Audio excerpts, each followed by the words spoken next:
Hello, friends, and welcome to another show. Thanks for tuning in. This week we have another great guest on the line. Amazon best-selling author of the Timeless trilogy.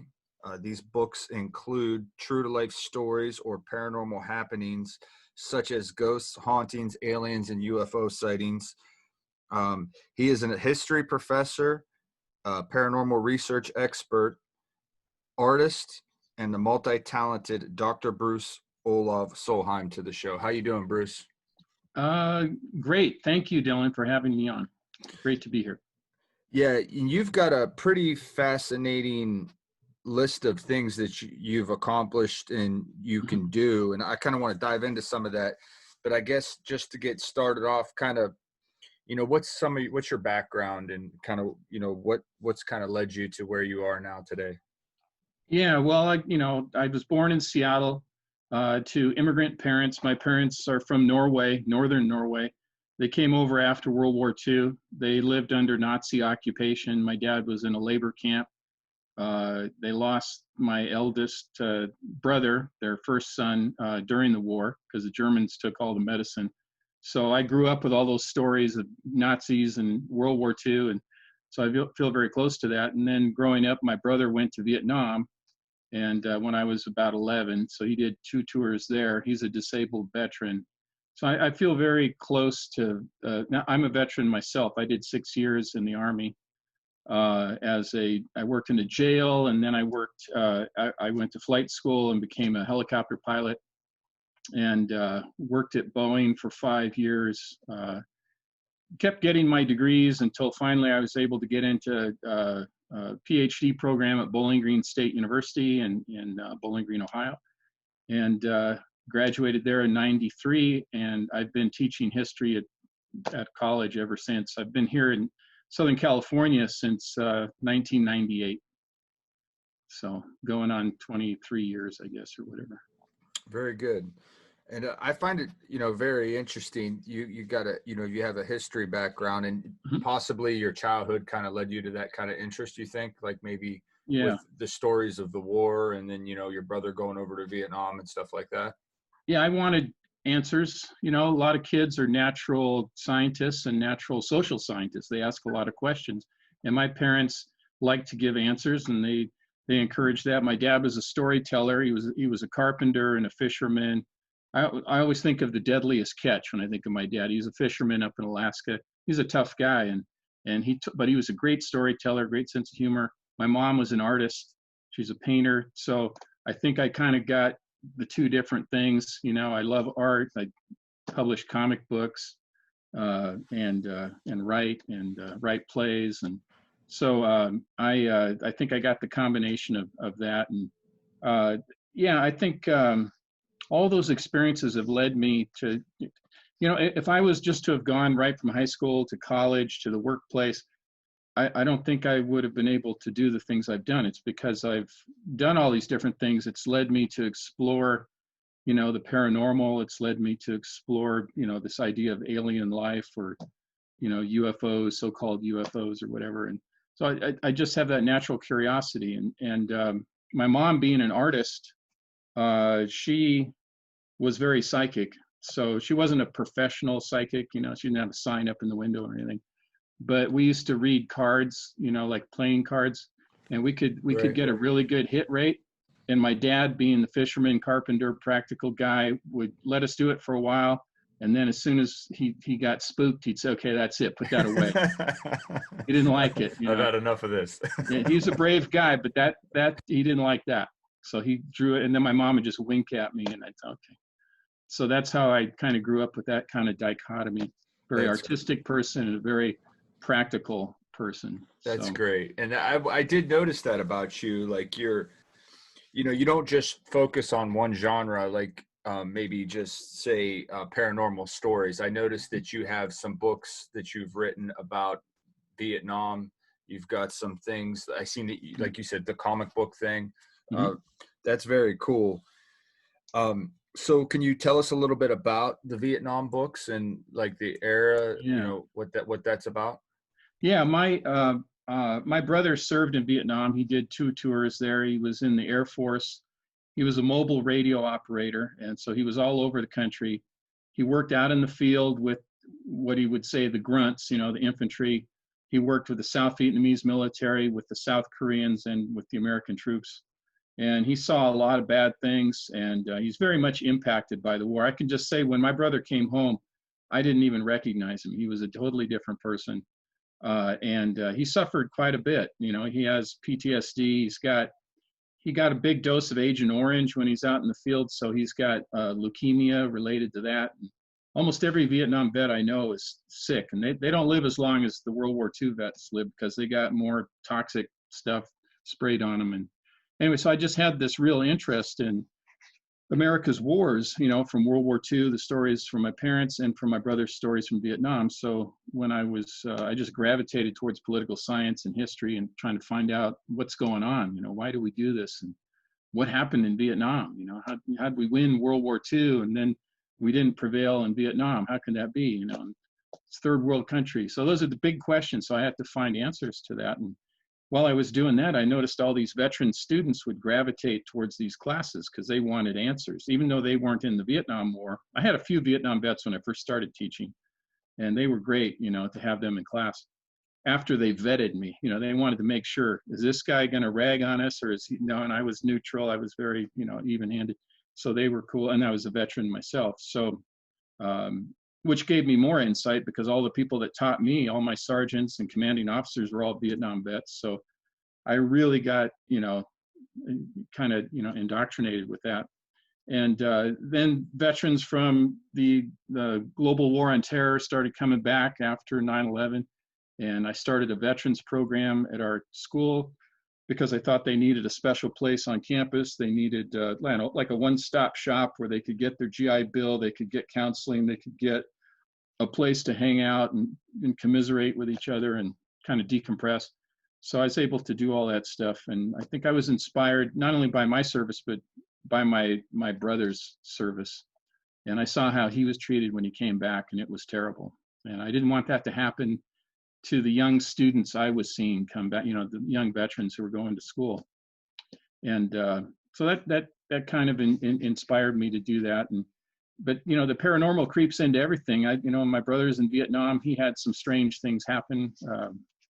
Like one night, he was in Vietnam, and my mom woke up. This is in Seattle. So my brother's in Vietnam, and we're in Seattle. And she woke up and was crying and saying, Alf, that's my brother's name, is in trouble. He thinks he's going to die. Something's happening to him. She was really upset, and it took my dad and me a long time to calm my mother down. Well, the next time we talked to my brother, we found out that he came very close to dying in a rocket attack, a mortar attack in Quang Tri, where he was in the northern part of South Vietnam. And it was on that very day, and we figured out it was approximately the same time that she heard his voice, which is what people do in crisis. They call out for their mothers. If you talk to people in combat, they'll tell you dying, people in combat, they'll call out for their mothers, right? So that's what he was doing, thinking that he was going to die. And she heard it. Now, how did she hear it half the world away, So the paranormal just kept coming up. No matter what I was studying, whatever subject or whatever, it just kept coming up. So, and I had all these paranormal experiences from a very young age, but I never had a chance to really study it and document it and openly talk about it, other than with my mom. I could talk to her, but especially in academics, professors aren't supposed to be talking about ghosts and UFOs unless you want to be fired, Right. It's not like when I got my job interview at Citrus, I said, yeah, I can teach American history. I can teach the Vietnam War. Oh, and also I can talk to dead people, and I see UFOs too. You're not going to mention that. Right, Otherwise, right. You're not going to get the job, right? So it took me a long time to come to grips with the fact that I needed to talk about all this, that aspect of my life that I hadn't. I'd done the academic thing, but I hadn't gone full circle to where it all began, which was with these paranormal events. So, what prompted me really in 2016 was when my friend died, my friend Gene. His parents were Norwegian immigrants too. He died, and he came to me in a vision about a month later, and this was in October of 2016, so about four years ago. And he told me that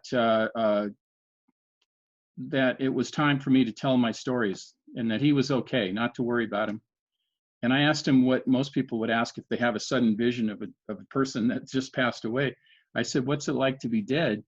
And he laughed and he said, "Well, I don't really feel that way. I'm here to tell you that there is no past, there's no future, there's just the eternal now. It's all the same." And he said, "I'm okay, and everything is okay." And so he said, "I'm timeless, and so are you."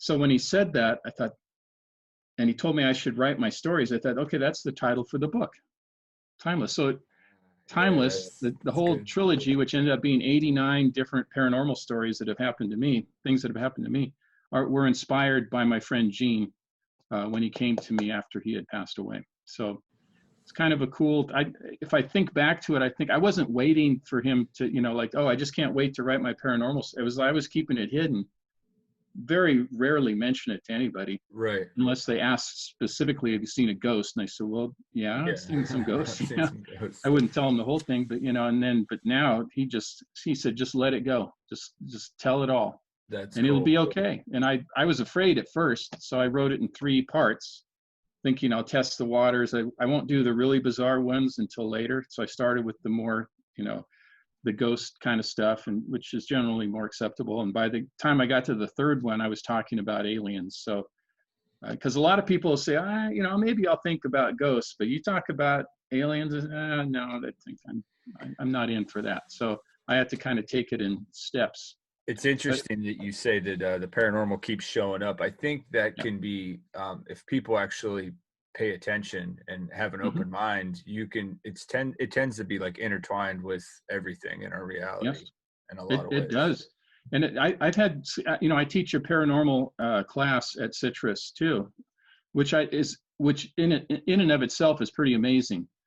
I mean, I was afraid I would lose my job or that people would ridicule me. The other professors would not want to talk to me, but they all look at me as a safe place to talk. They'll come up to me and say, "Hey, I got to tell you about something that happened to me." So it's happened to everybody, in different degrees.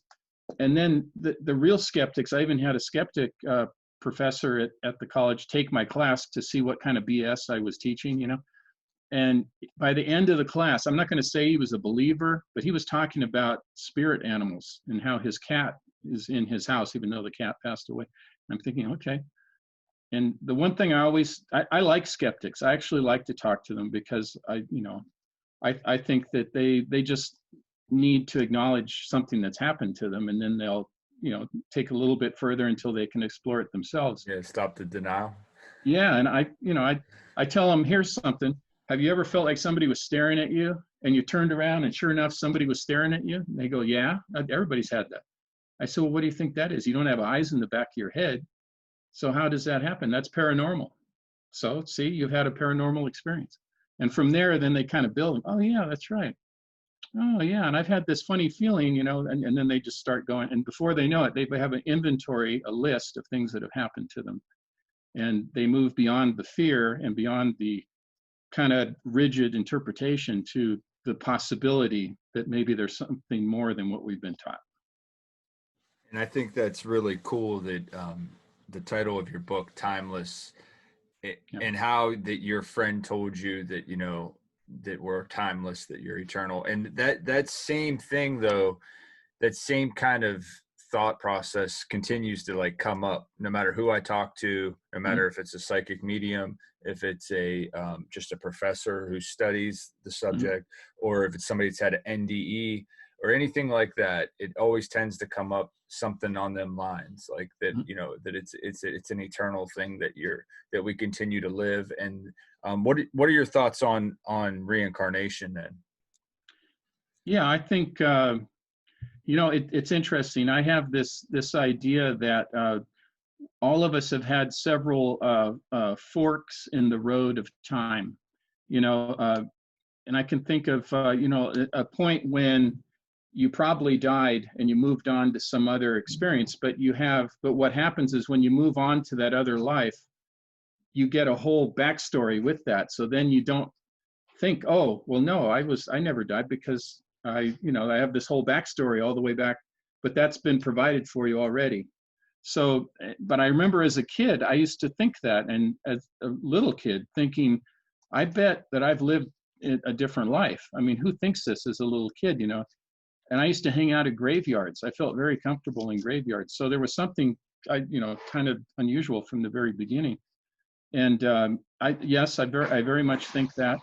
And I think that there are so many different realities going on at the same time. And so this idea of time is really, it's just all one thing. Like my friend Gene said, we're all timeless. Right. And you can have many different lives and many different personas and many different forks in the road of time. Something happens and you go this direction, but in these alternate realities, you're also going Yeah. in all these other directions. Maybe And just to gain those experiences or whatever. yeah. And like my friend Gene said, he said that experiencing is believing and believing is experiencing.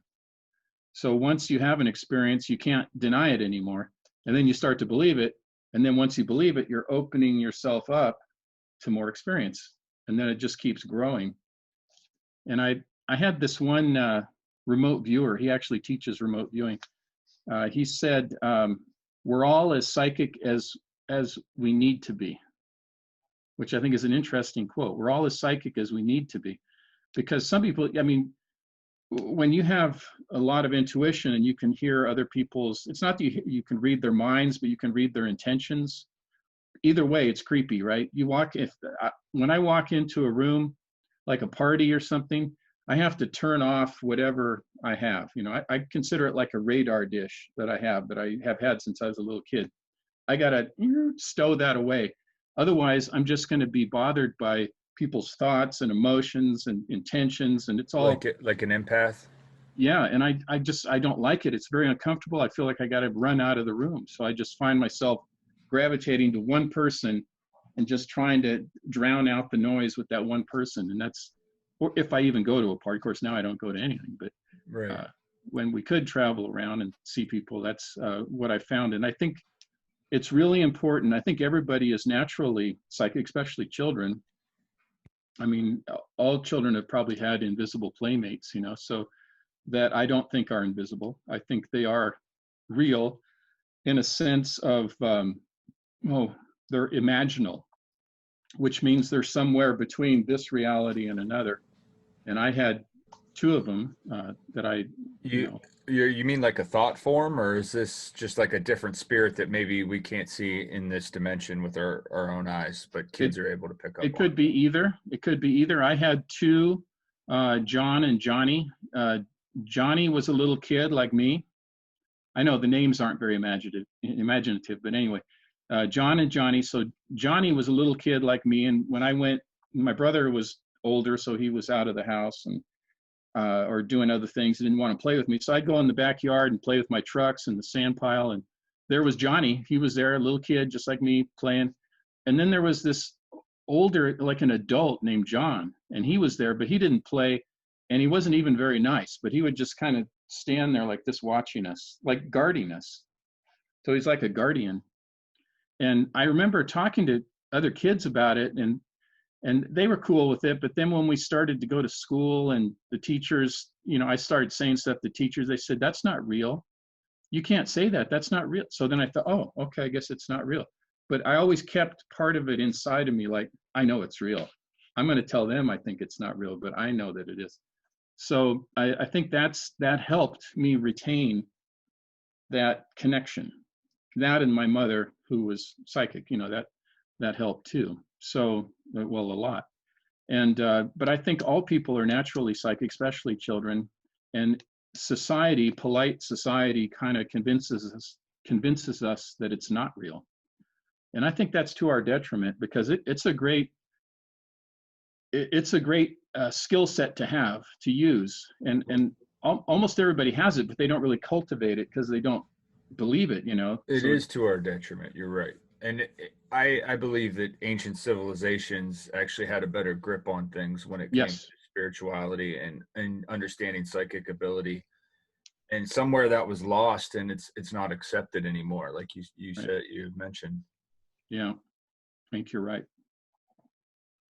Yeah. So as far as ghost stories go, what are some experiences you've had? You talked about your little playmate friends there, and Mhm. then perhaps a guardian or a guardian angel or whatever you want to call it. Yeah. What other like ghosts or paranormal experiences have you had that you'd be willing to share? Yeah, well, one really interesting one was before I got the job here at Citrus, I went on a job interview at Colby Sawyer College in New Hampshire, and it's in a town called New London, New Hampshire. So your listeners could look that up. New London, New Hampshire, Colby Sawyer College. I arrived there for this interview, and they put me up in the old academy building, which is no longer used for that. It's now an office building or something. But it was this creepy old building with a bell tower, and it looked like something from a Stephen King novel. I mean, it was just scary to begin with. I got there, and the caretaker guy let me in, and I said, "Who else is staying here?" And he said, "You're the only one." And I go, "That's kind of weird." So I walked upstairs, got into this room. Everything's antique furniture from the early 1800s, late 1700s. It's an old town. And later that night, I started hearing noises. I thought the guy had come back, the caretaker guy had come back. I went downstairs, there's nobody there, but I heard people's voices, chairs sliding around on a wooden floor, footsteps on the steps. So that was the first night. That was pretty scary. And then the second night, same thing started to happen, and then it got louder, more people, more voices. I went and checked everything, nobody there. Then I heard an old Victrola, those old wind up with the horn kind of thing, the sound of music coming from that, like there was a dance going on or something. And then all of a sudden it stopped, and I go, "Oh, thank God that stopped," because I had called my wife, my ex-wife now, but at the time, and I told her what was going on, and she said what most people would say is, "Get out, what are you doing? Just get out of there." And I said, "I can't, I got the job interview." And so so I said, "Okay, that's fine." And it stopped, and I thought, "Okay, thank goodness." Then all of a sudden, in the corner of the room, there was this old woman that appeared, and she was like, I was looking at you, only you were like a little bit more translucent, but she was wearing a black dress and a bonnet, one of these old Puritan kind of clothing. And she was very sour looking, very angry looking. And I just told her, I said, "Hey, I'm going to be out of here tomorrow. I'll leave you alone. I know this is your place and you probably don't like me here. That's fine." And then she went away, right? And then I didn't hear any more sounds. Well, the next morning I got up and I went and looked around, and there's like a portrait gallery on that second floor. And there she was, one of the portraits. It was Susan Colby, who Oh was the wow. founder of Colby Sawyer College. And it was a women's college at first. And she did not like me in that building because that was the original building, because I That's was a it. man. She didn't want a man in that building. So, That, yeah. And that's then I did some fascinating. research later and found out that that's one of the most haunted places in New England. Wow. Uh, I didn't know that going in. So that, it wasn't like I was expecting it, but, So let me yeah. ask you a question then. What do you Mhm. think that is? I mean, do you think it's just ghosts that are dead, just hanging out, waiting for the next guy to come in and so they can scare him? Or do you think it's like residual? Or is it something like they're like maybe in another time, space dimension or whatever, and it's kind of like bleeding through into where you are? It's a good question, and it could be any of those things. My guess for this was because I didn't really communicate with her. She was just there. I think that it was kind of like a tape loop.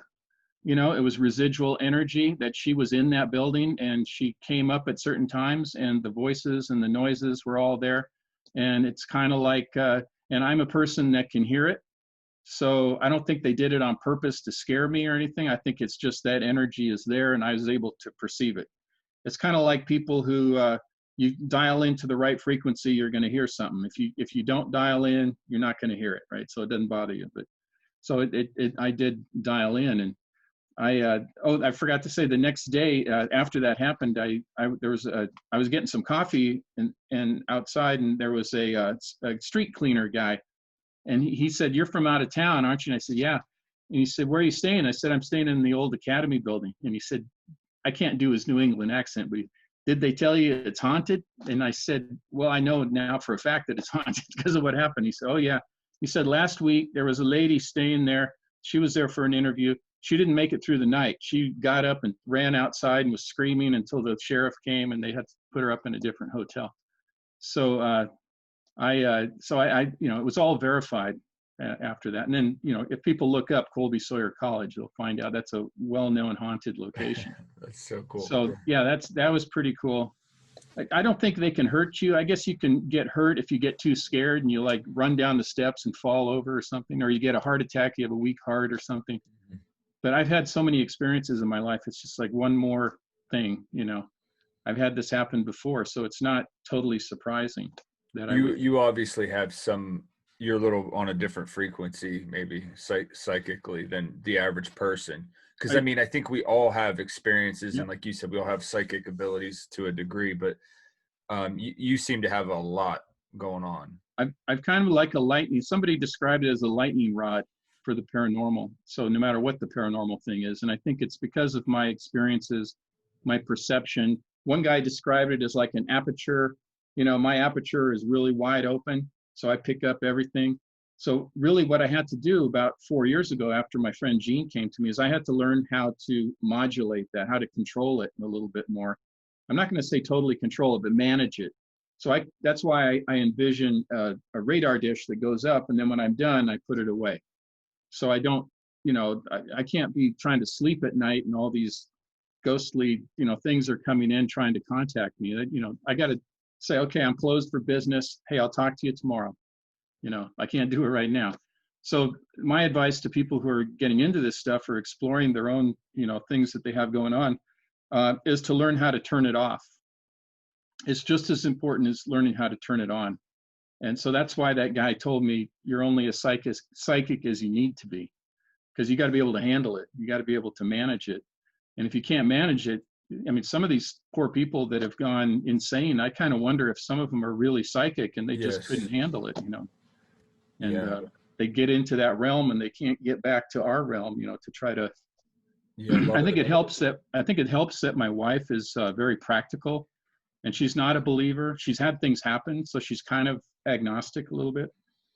So when I tell her these fantastic stories, the things that have happened to me, she said, "Yeah, that's pretty cool. But can you help me outside? I need some help digging a hole outside." I'll say, "Okay." That grounds me. So if I was living with a psychic person, that's probably wouldn't be good. I need the grounding. I do agree with you on that. I come from a psychological background, and I've often thought that maybe like these people that are schizophrenic or people that they claim that they see demons or spirits. I often wondered if they really were actually seeing something that the average person wasn't seeing, and they're not. It's not necessarily just in their head. They're just not equipped to deal with it. And then if somebody says, "Oh, you're crazy," and then you can't say, "Wait a minute, I'm not crazy. I mean, I have a normal life. I just happen to have these things that happen to me." If they can't balance that out, then they might tip over, and then everything is, out of control. And I really feel so. I actually asked a psychiatrist that one time. I said, "Could it be that what we had talked about?" And he said, "That's an interesting thought. I think that there might be something to that." Yeah, that's sad for those that have to suffer with that. Now, what's your take on aliens? I want to know the ins and the outs of the alien world and what's going on. Well, I'll start with my theory of what I think, and it's not just my theory. There was, well-known physicists and organizations, including IONS, the Institute of Noetic Sciences, and my theory is that a lot of people support now, is that the alien world, the spirit world of ghosts and stuff like that, and the quantum world are all the same thing. They all operate in the same realm. So that way you hear stories about ghosts popping in out of nowhere, and then they pass through a wall or a ceiling or whatever.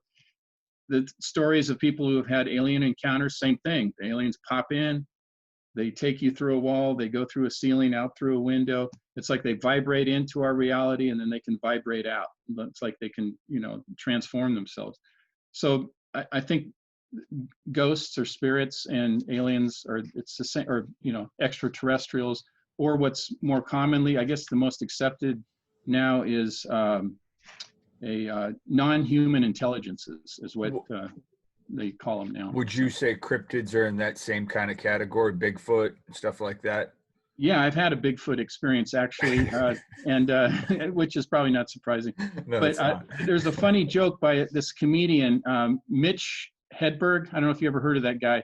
He died of a drug overdose, but he was a funny comedian. He had this bit where he said, you know, they every time you see a picture of Bigfoot, it's always really fuzzy and out of focus. He said, what if Bigfoot is fuzzy and out of focus? Which is funny, you know, it's a funny joke, but also it suggests that maybe he's not quite totally in this reality. So they can kind of, so I had a Bigfoot experience in Oric, Northern California, near the town of Oric. And I was with my wife at the time, and we were traveling south. And through the redwoods, really dark, it was night. All of a sudden, on the right-hand side of the road, there was this gigantic entity. I mean, he was hairy, and he was right on the side of the pavement. I mean, like leaning over onto the road. So like when we passed by, and I was in a truck, I swear my side mirror must have brushed him. You know, he was that close. I couldn't see him closely, but he was a huge, dark, hairy entity. And I woke up, my wife was sleeping. I woke her up in the passenger seat, and I said, I think I just saw Bigfoot. And I'm going to turn around. And she said, what's going on? I said, I think I just saw Bigfoot back there, back in the darkness in that corner. And I said, I'm going to turn around. She says, no, you're not. You keep going. You know, she's not a believer, but she said, I'm not going to take any chances. You keep driving. So I said, well, Oric is right up here, the next town. We can get a hotel there. And she said, no, you keep going. Just keep driving. So we kept driving for a couple more hours. I found out that Oric. Go ahead. I'm sorry. Go ahead. No, that Oric was only 10 miles away from where that most famous Bigfoot video was shot. Up in the Patterson footage or whatever. Patterson video. Yeah. So it's a lot of sightings there. So I don't, you know, maybe it was a hoax, maybe it was, but if it was somebody, and if it was a hoax, why would the guy risk his life by leaning into the road in the darkness? I mean, that's going pretty far for a joke, you know. And there's also, have you heard of the connection of like Bigfoot and UFOs? No, not really. There's sometimes there's connections to that. Like if there's UFOs in the area, oftentimes there'll be Bigfoot sightings. Like okay. The same kind of time frame.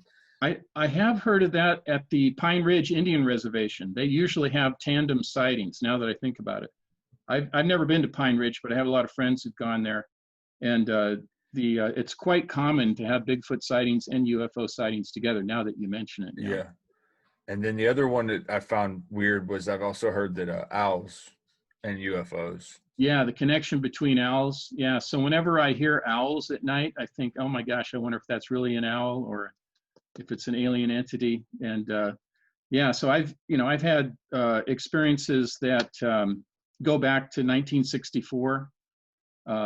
What people would call abductions, I call them reunions because I haven't had scary experience. Some people have had very scary experiences. Mine have been actually quite okay once I got through it, you know. So you've been abducted, or what they call abducted? Yeah, what people would call abduction. I think it was helpful actually to me. One time, actually twice, it was a rescue operation where I felt I was rescued. In 1964, I was protected and rescued. Actually, I mentioned earlier John and Johnny, my imaginal playmates. John was the adult. He really wasn't. He was an alien entity. And he was there to protect me because, as it turned out, the people that lived above us, who were occasionally would babysit me, it turned out that the man that lived in that house was a child molester. And I knew something was weird just as a kid. I knew, you know, something was weird up there. He was like acting like a kid and giving us little Dixie cups filled with this weird juice that didn't smell like Kool-Aid. You know, now I know it was alcohol, but so he would do weird thing, and I just didn't like it. So I'd run home, and my mom would say, "What's the matter? Why, you know, I got to go do something. You got to go back up there." I said, "No, I'm not going back up there." And eventually, my mom gave in and wouldn't make me go back up there. But he was there, I think, to protect me, and that was probably the first incident. The one I know we got, you know, limited time, but I'll just tell you in 1977. Take your time. You're good. You're good. Yeah, no. So I had an incident in 64, an incident in 73. The one in 73, I would say, was a very traditional kind of abduction thing. Just quickly, I was my aunt and uncle from Norway were staying at the house. It was Christmas time. I was 15 years old. I woke up in the middle of the night, and my cat, who always slept with me, big, heavy, fat cat, he jumped out of bed, and so he was scared by something. And I woke up, and there was my aunt in the doorway, my aunt from Norway. And I don't know why she was there. I just thought it was weird. Why is she there? And then I just remember there being like, there seemed like there was little creatures around her. And that's my conscious memories of it. You know, it was a very bizarre thing. My aunt had never done that before. I'd never seen anything like that. And the fact that my cat jumped out of the bed. Well, I was so disturbed by this, I was convinced to go to see a hypnotherapist. And I saw Yvonne Smith, who lives here in Southern California. She's one of the most renowned, world-renowned therapists, hypnotherapists who deal with abduction experiences. So I told her about the story, and she said, I think something else is behind that. Let's take a look. So, and I was afraid to be hypnotized. I'd never been hypnotized. I always thought it was something I didn't want to do, right? So I did it, and it was really pretty relaxing. I mean, I was in control the whole time. I didn't feel like I was out of control. Yeah. And I was able to remember things like that wasn't really my aunt. That what seemed like my aunt, the face kind of morphed as I went into my subconscious. I realized that it was more of a reptilian face, a very scary face. I made it into the face of my aunt. And the little things around her were like these little grays. And I remember levitated out of the bed and taken up through the ceiling, you know, vibrated out of our reality and up into this craft. And I remember being on a table, but I was not like a traditional doctor's table. It was more of like I was levitating above it, almost not even touching it. And I recall there being like an insectoid, like one of these insectoid creatures. People say they look like praying mantis. Yeah. I say they look like Jerusalem crickets, you know. Anyway, it's a bug-like creature. And he was doing a procedure, and I asked what he was doing, and he said, you're here for special processing. That's all he would tell me. Now, he wasn't torturing me, although it was uncomfortable what he was doing. He was like, he cared enough about it. He was just doing his job. He wasn't trying to torture me or, you know, scare me, really, although he knew I was frightened. So his bedside manner was just not very good. I mean, he was a giant insect, for God's sake. I mean, you know, he's not going to have a bedside manner of, you know, somebody you go to, you know, at a local clinic. So that's all I remember was this special processing. There was these little guys around, little grays, and he was admonishing them because they had put some harness thing on my head that was hurting me. And he got mad at them because they told him to take it off. And I remember some kind of instrument. It looked like an old lawn dart from the 70s, one of these lawn dart things, but it was like being telekinetically moved around. Then all of a sudden I was out and I was back in my bed. So that was in 1973. 1977, my friend and I went on a road trip, and we were going from Seattle, Salt Lake City, Las Vegas, LA, back up the coast. We were 18 years old. It was going to be cool, you know, real fun. Well, the first night we only got as far as Idaho, and we got to some place called Black Pine Peak, which just sounds like a scary place, right? But it was dark, and we just had a near miss collision with a semi truck because my friend fell asleep at the wheel. And anyway, it was pretty scary. We decided we got to pull over. So we went up onto this dirt road, and we were trying to find a campground, couldn't find it. Finally, we got to a clearing, just pulled over to the side of the road and slept in the car. Well, weird things started happening. And these are my conscious memories, right? Weird things started happening. It was like I was paralyzed. I couldn't move. There was these weird sounds outside. There was these weird lights, and I felt like there was people around outside, but I couldn't respond. It was like I was frozen, couldn't move. So I knew something weird had happened. So I told this to Yvonne. So she said, well, maybe we should do a regression, you know, hypnotic regression. So I did. And the first thing she said, okay, you're back in this, you mentioned this car, you're sleeping in this car, you're frozen. She said, look next to you and see who's in the seat next to you. So in my subconscious, looking back, I looked and I said, well, my friend's not there. He's gone. She said, where is he? And I said, I don't know where he is. So that was the first startling kind of thing. It's like, what happened to him, you know? Next thing I know, I remember I was able to get out of the car, and there was some little entity, you know, like a small creature, alien creature. He had something that looked like a clipboard, and he was communicating with me, but I don't really remember what he said. I was never taken. I was just somehow part of this process. And then the next thing I know, I'm back in the car, and my friend's back in the car. So obviously he had been taken. So in this case, it's a rare case where two people are in the same situation, in the abduction situation. So two witnesses. So I contacted him when I was going to write the story in the book, and I call him Ernie in the book. But I contacted him. I said, "Hey, do you remember this weird trip that what happened to us at Black Pine Peak?"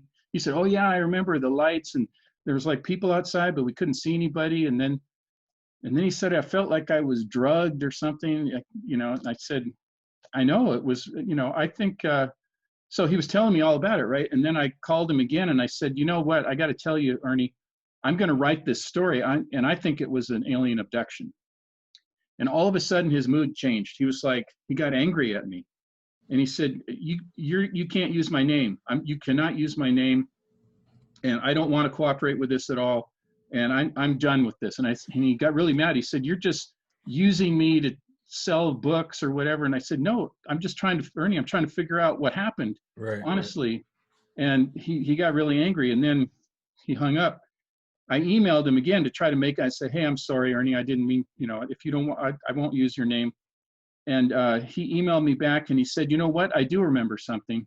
I remember that I was taken by aliens, and that they said, 'Oh, this one's a squealer. You think he'd never seen pincers before?'" You know, pincers, right? Scary. And he said, I felt like I was drugged." And he said, "You're probably," and I told him I was so sorry that, you know, before he sent this email, I said, "I'm sorry that I upset you." And he said, "You're probably feeling upset because you allowed me to be taken. That's why you're upset." And then that was it. And I've tried to contact him. That was 2 years ago. Not a word, nothing. Wow. So I told Yvonne, and she said it's very common when two people experience it. Oftentimes, one of them will not acknowledge it, and they'll get hostile towards the other one. It usually breaks up a marriage or a friendship or whatever. And so that's what happened to me and Ernie. Do you, Well, and after that, just a coda to that.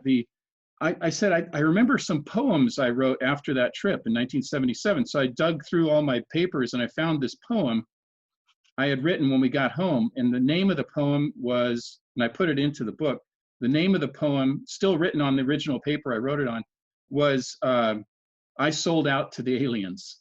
That was the name of the poem. And one of the lines at the end of the poem was, I mentioned pincers. And when I saw that, I didn't remember that part of the poem. I remember I wrote something, but right.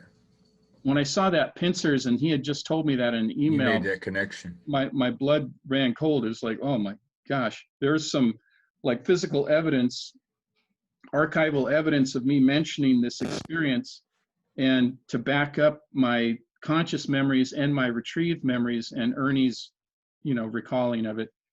And it's just too bad that he doesn't want to like talk openly about it. Now I can't force him to do it. I wish he could be, that would be great if he could be on a show like this and we could both talk about it. But Right. it's very common that they don't want to acknowledge it. Hmm. Now, do you think this is the same group maybe that's been like following you around your whole life? Or is this just you keep having these experiences? And another thing too, are these guys like material like you and I, like from the material world, or do you think they're like interdimensional beings, or what's the story? I think they can take whatever form they want, and they can be as physical as you know, as I am or you are right now, or they could be something in between, or they could just vibrate out of reality. I think they can at will do any of those things. And you know, going back to quantum physics, I think that's, you know, what the realm that they're operating in. And you know, time is immaterial to them. That's why people have missing time when these things happen. They think, oh, where have I been for 6 hours? You know, I thought it was just like 5 minutes. And so because you lose all track of that. And so I think they are interdimensional. They can take whatever form they want. I'm of the opinion that people see what they want to see. So like if you're a nuts and bolts kind of person, you might see a flying saucer, maybe, oh, that looks cool. And if you're more of a spiritual person, you might see a glowing light or orbs or some other kind of thing. It's all the same thing. I think they're all related. And I asked my friend Gene about all this, and specifically about aliens. And my friend Gene, who always puts things very succinctly, he said, "We are the aliens." That's what he said. We are the aliens.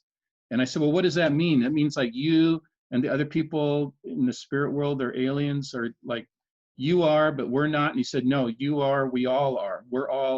We are the aliens. And then, so what that means is that we're all related. We're all from the one consciousness. And that makes sense to me. That, why are they coming here? Why are they coming here?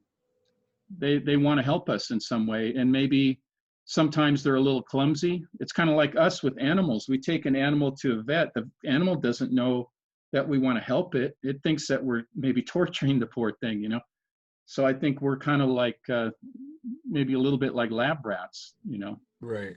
But maybe they're not really just exactly, trying to but help. and some people have more horrific experiences than others. Like it's the same with going to the dentist. Some people go to the dentist, no big deal. Other people go, oh my gosh, it's horrific for them, Everybody has a different experience, or way they interpret the experience. You had mentioned that you had been regressed for the alien Mhm. abductions. Have you ever done a past life regression? It's kind of off topic of what we're talking about, but No, I think it's very appropriate for what we're talking about, but I haven't had it done. it's Look, amazing. It's life changing. You should I look think I into it. would, I have some clues about it, because I was in the Army and I always had this feeling, I mean, my background, I'm Norwegian, so obviously there's Vikings in my background. In fact, where we're from on the island in northern Norway, there's a Viking burial ground there. And my dad took me there.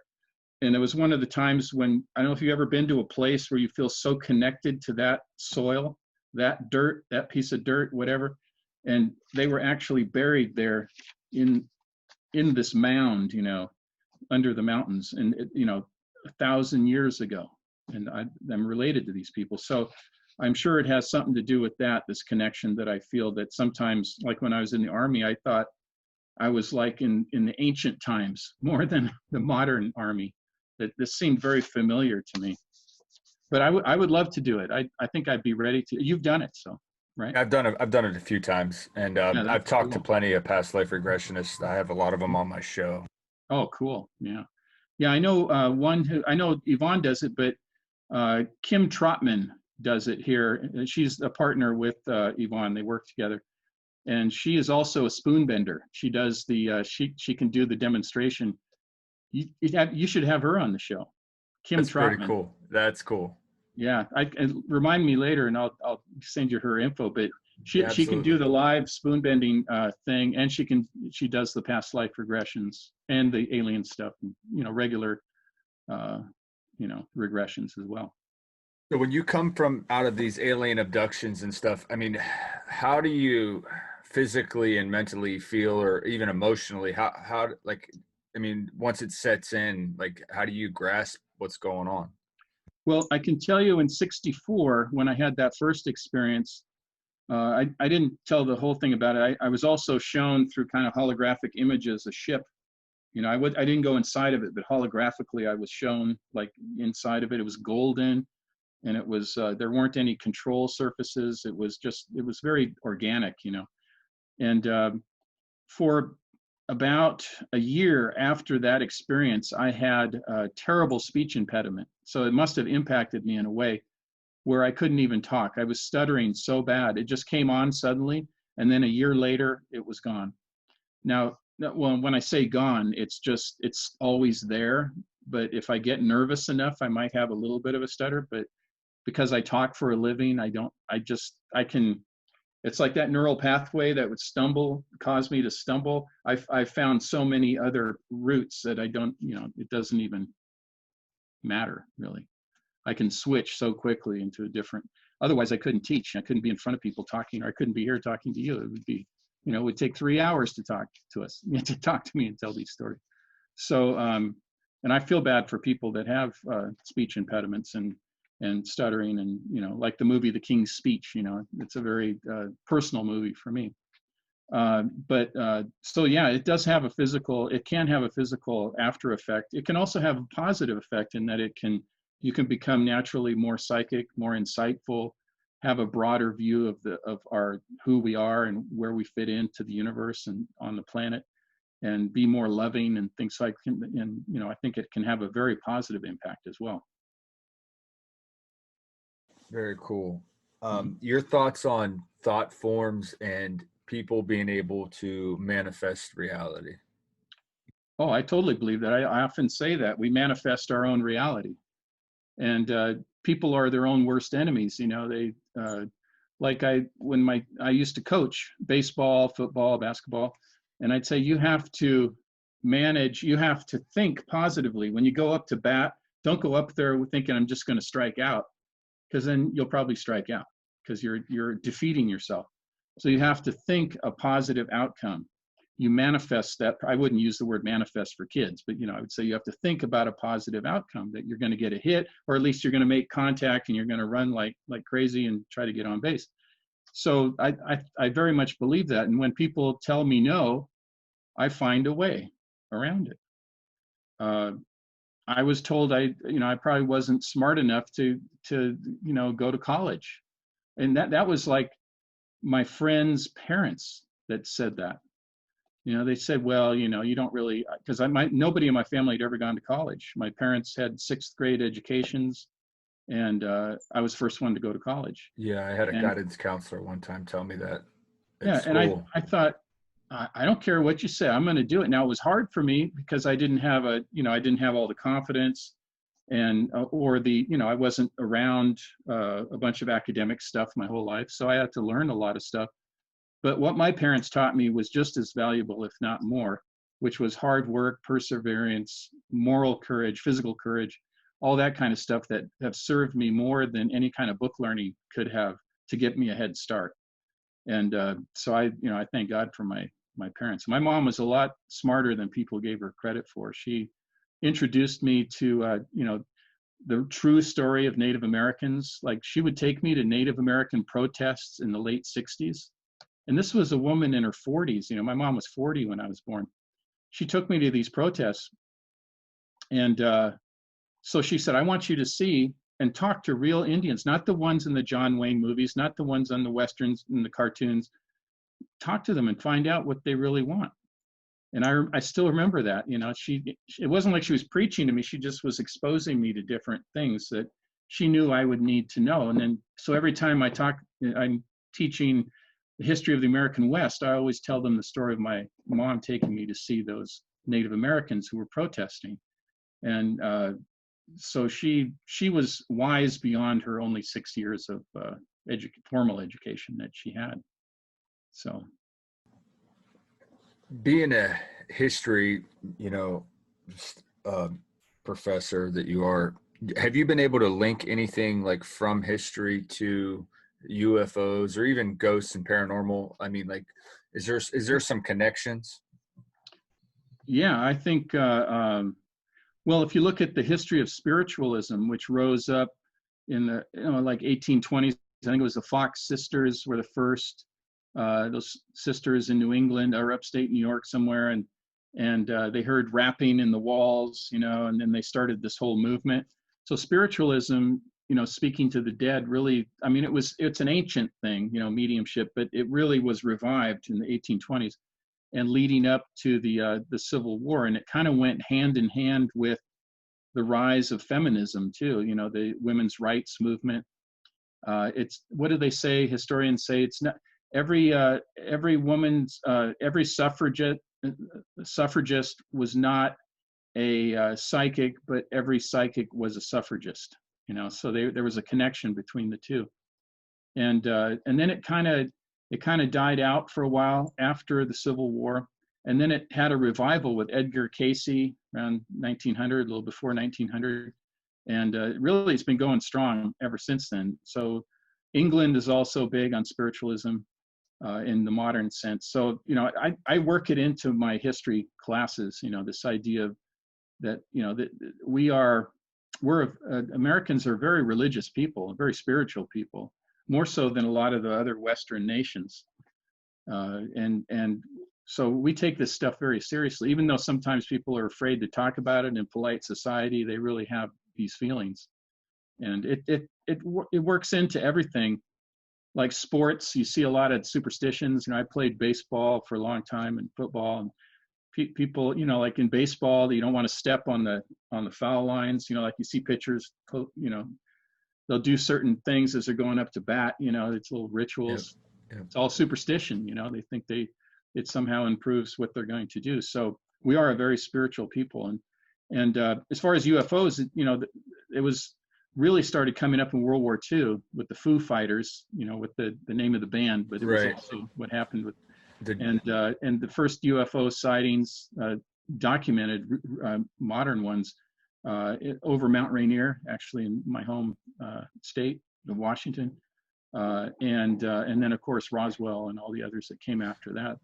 And I think it was, and then the Nazi connection to the breakaway civilization thing and all this stuff, there's all kinds of interesting parallels to all this.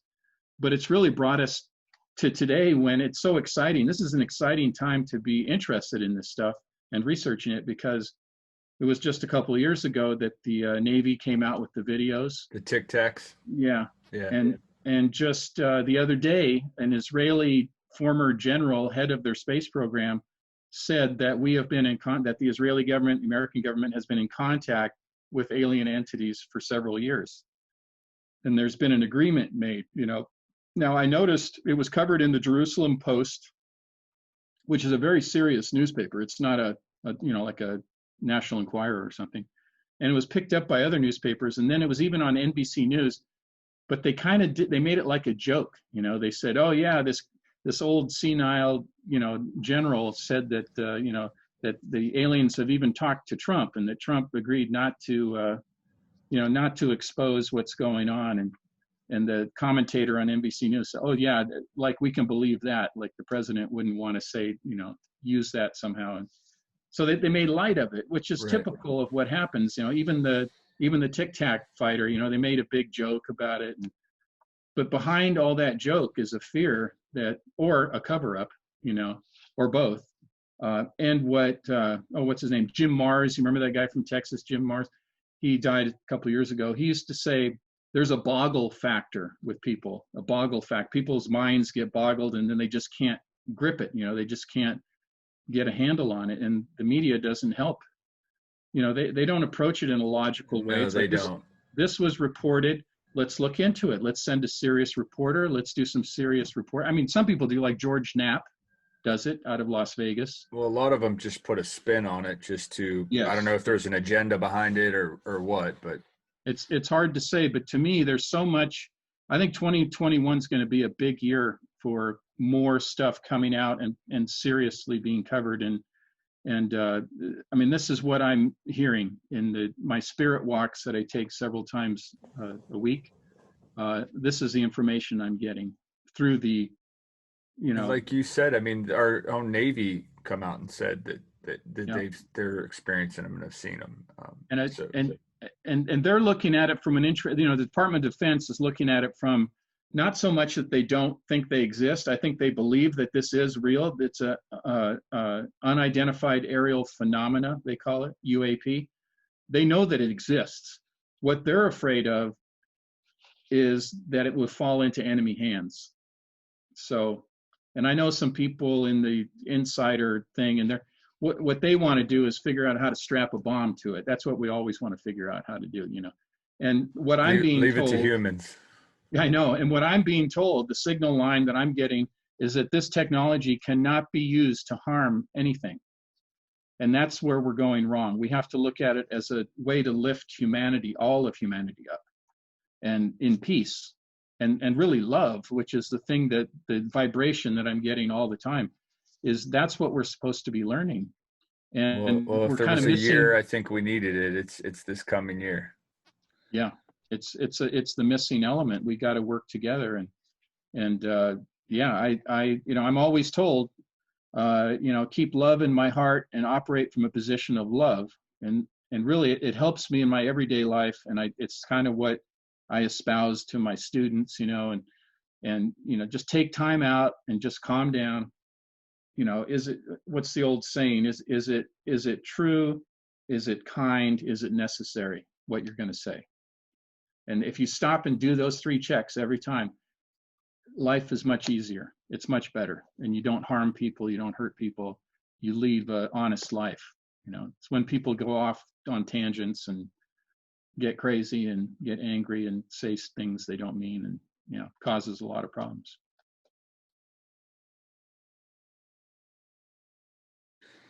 Fascinating stuff. Fascinating stuff. Where can we get a hold of some of the work you're doing, and where can we look you up? All the Timeless books are on Amazon. So Timeless Deja Vu, and Timeless Trilogy, or Timeless Trinity. Sorry, it's a trilogy of books. So you can find them on Amazon. You can also go to my website, bruceolavsolheim.com. Olav spelled O-L-A-V, and then S-O-L-H-E-I-M, my last name.com. And you can see all the things I'm doing, all the other books, all the plays, all the other stuff that I'm involved with. So yeah, can we talk a second on the comic book? Can we touch on that? Yeah, sure. And it's also paranormal related.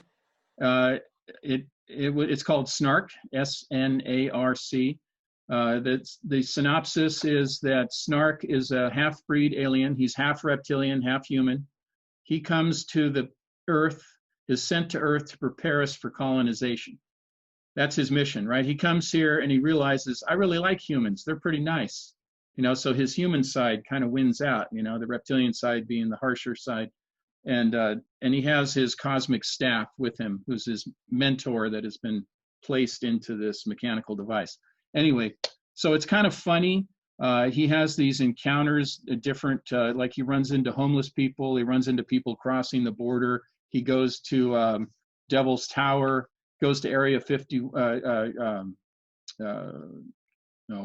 The one in Nevada, Area 51, is that it? Yeah, Area 51. Area 51, yeah, sometimes I get mixed up. He goes to Roswell, eventually. So he goes to all these places, meets different people, and they are all shocked that there's this, they figure it out eventually that he's an alien, but he's very kind. And so he has these adventures. It's a comic book for all ages, from little kids to adults. They'll all find something about it that they like. It's a little bit historical. It's about social issues. It's about science fiction. And so, yeah, that's the Snark comic book. It's on Comixology. You can also find it on my website. The second one's coming out next year, Snark 2. Nice. And then there's a spin-off comic book too. I should mention the guy that's illustrating it, because I do the raw illustrations and the writing. I give it to a professional comic book artist, Gary Dumm, and D-U-M-M, and he worked with Harvey Pekar and American Splendor. He's been doing comic books since the 70s. He's a well-known comic artist, so I was lucky enough to get him to work with me. So he's the artist, and it's been described as kind of a retro style comic book. So if you dig that, I think you'll like it. Yeah, I could get into that. And the story seems real interesting. I think it is. Yeah, no doubt. Well, listen, it's been a great discussion. I'd love to have you back on the show sometime. That would be great, Dylan. Thank you. Anytime. Yep. Thank you. Thanks for coming on. All right. Take care.